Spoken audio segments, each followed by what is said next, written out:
Assalamualaikum warahmatullahi wabarakatuh.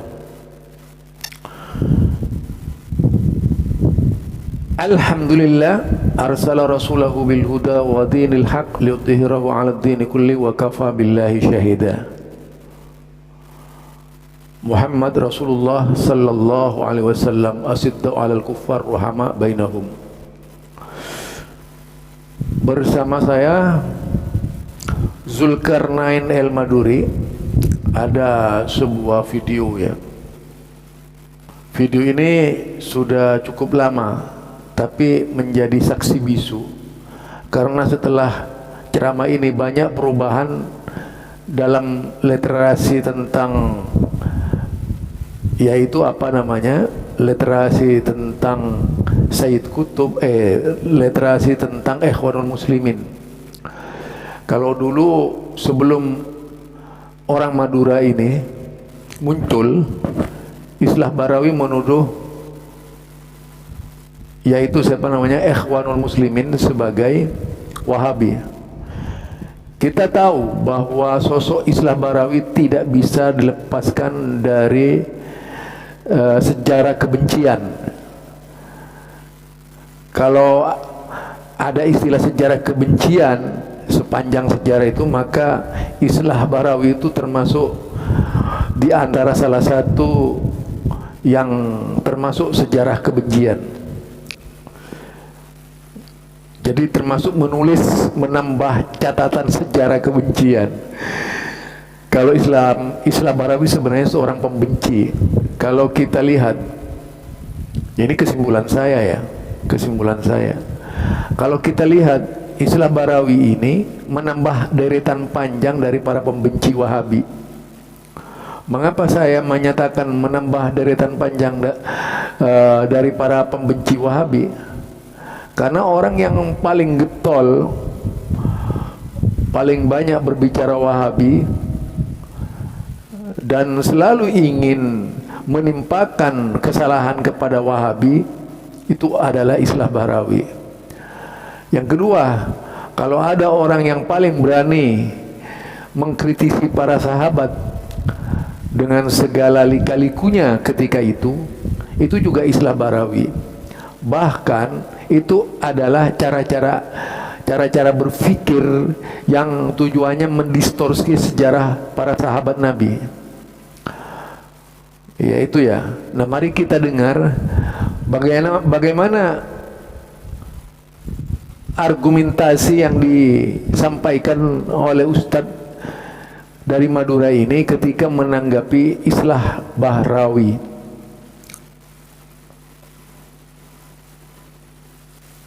Dari beberapa pemaparan yang tadi disampaikan, dari retorika yang beliau sampaikan tadi, membuat saya dan seluruh audiens di sini sangat terkesima. Namun dari pemaparan tadi ada banyak hal yang menurut saya itu tidak sesuai dengan apa yang saya yakini selama ini. Beliau dari tadi memaparkan banyak sekali tentang tarikh Islam, tarikh Islam yang menjelaskan tentang pembunuhan, perebutan kekuasaan dan semacamnya. Salah satu salah tiga yang beliau sampaikan tadi adalah pembunuh Sayyidina Umar, kemudian pembunuh Sayyidina Utsman, kemudian pembunuh Sayyidina Ali. Beliau tadi sampaikan tiga pembunuh itu adalah motifnya murni motif politik, dan begitu. Jadi motivasi para pembunuh Amirul Mukminin adalah motif-motif politik. Saya ketahui ada kitab Al-Khulafa Ar-Rasyidun yang ditulis oleh Tim Sidogiri. Beliau di kitab itu dijelaskan bahwa Sayyidina Umar itu dibunuh oleh Abu Lu'lu'. Abu Lu'lu' ini adalah salah satu prajurit dari Sisinia yang kemudian dibawa ke Yathrib, ke Madinah, tapi tidak masuk Islam. Namun klaim orang Syiah adalah Islam karena berani membunuh Sayyidina Umar. Tapi Ahlu Sunnah tidak meyakini bahwa Abu Lu'lu' itu Islam. Yang penting dari kisah itu adalah Abu Lu'lu' ini membunuh Sayyidina Umar bukan karena politik, tapi karena hasrat fardiyah ya. Karena motivasi pribadi, tidak ada unsur politik.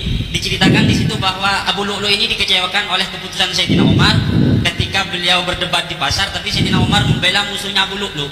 Akhirnya punya niatan untuk membunuh Sayyidina Umar. Yang kedua, pembunuh Sayyidina Ali. tadi Abdurrahman Ibnu Muljam. Abdurrahman Ibnu Muljam itu faktornya dalam kitab-kitab juga faktor pribadi juga, karena Abdurrahman Ibnu Muljam ini cinta dengan seorang wanita yang namanya Kutom, yang mana orang tua Kutom ini dibunuh oleh Sayyidina Ali. Akhirnya dia dendam, kemudian Sayyidina Ali dibunuh. Dari cerita ini tidak ada unsur politik sama sekali. Nah, yang paling membuat saya heran tadi ketika menceritakan pembunuh Sayyidina Utsman. Pembunuh Sayyidina Utsman itu ulama sepakat ikhtilaful ulama fi tahdidi huwiyatil ashkhas. Untuk menentukan identitas orang itu ulama masih mukhtalaf. Tapi Gus Islah Barawi ini berani untuk menyebutkan Hammar. Yang saya ketahui itu bukan Hammar tapi Hammar. Itu pun kilah. Tadi di kitab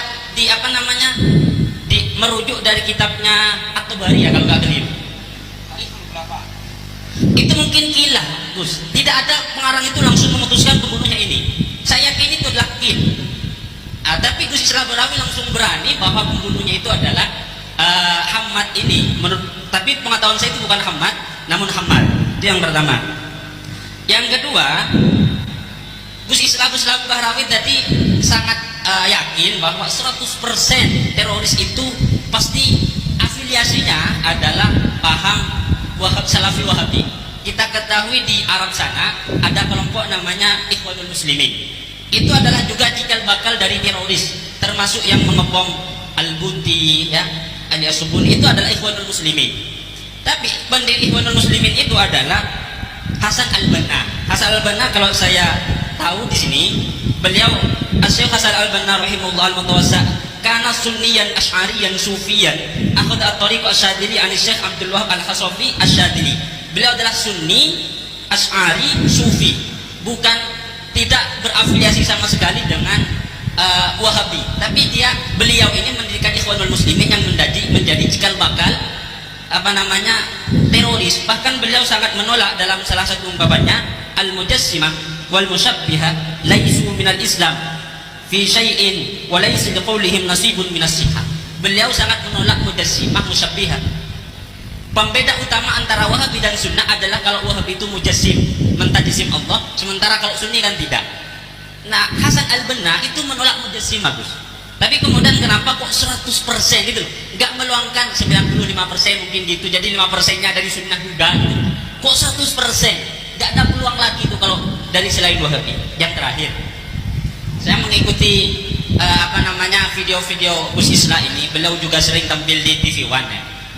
Beliau mengatakan bahwa paham teroris itu bukan afiliasi tapi infiltrasi. Jadi kalau misal dikatakan itu adalah infiltrasi, pondok semacam ini juga bisa jadi teroris loh. Tidak harus pondok Wahabi, karena tidak ada menurut beliau itu pesantren yang afiliasinya langsung ke teroris.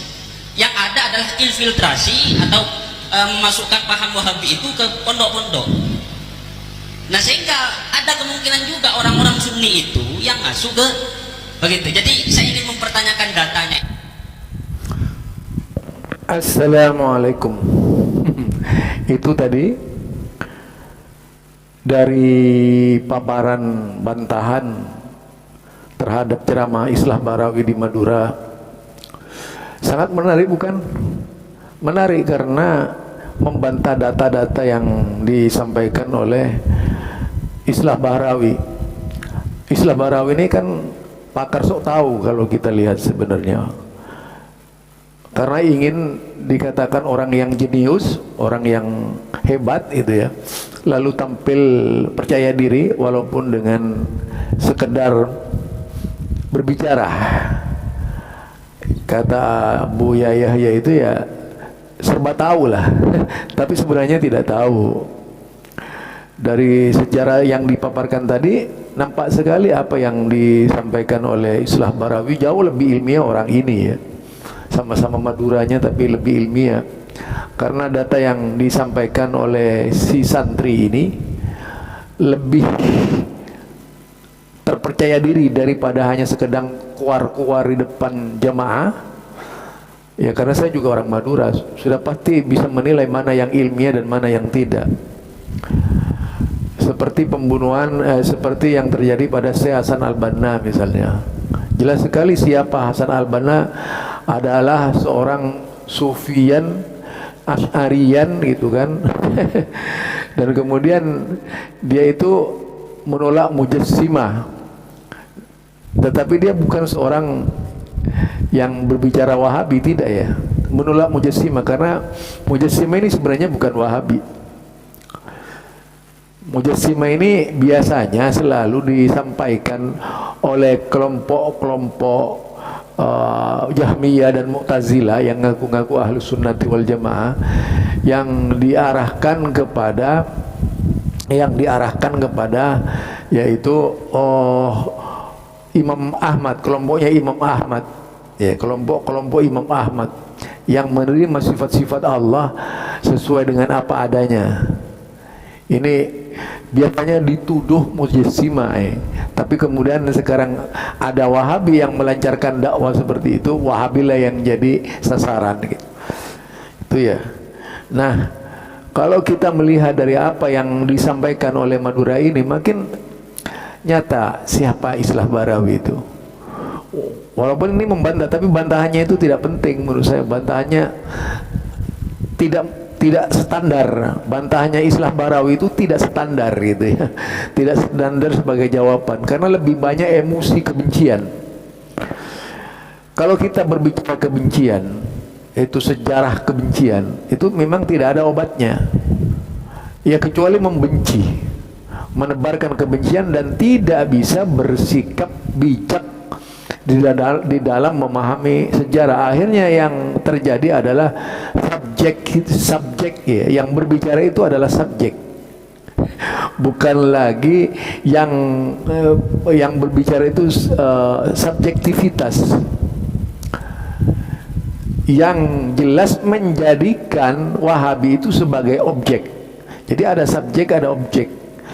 Nah, Islah Barawi yang meletakkan Wahabi itu pada wazan objek yang harus menjadi sasaran. Ini perilaku seperti ini kalau kita lihat itu sama persisnya dengan orang-orang Syiah. Ya, orang-orang Syiah itu paling benci. Contohnya tadi Ibnu Muljam itu satu bukti ya. Ya, kalau kita lihat siapa namanya, Abu Lu'lu', itu bisa kita pembunuh Umar bin Khattab ya. Itu kan sangat dipahlawankan kalau di Iran tuh. Iran itu kita tahu bahwa Islah Barawi ini kita belum pernah melihat sentuhan-sentuhannya kepada Syiah. Tapi kalau kita lihat Syahid Aqil Syirat dalam sebuah paparannya, Aqil Syirat mengatakan bahwa Syiah kalau besar di Indonesia itu jauh lebih berbahaya dari Wahabi itu ya. Itu perkataan Syirat.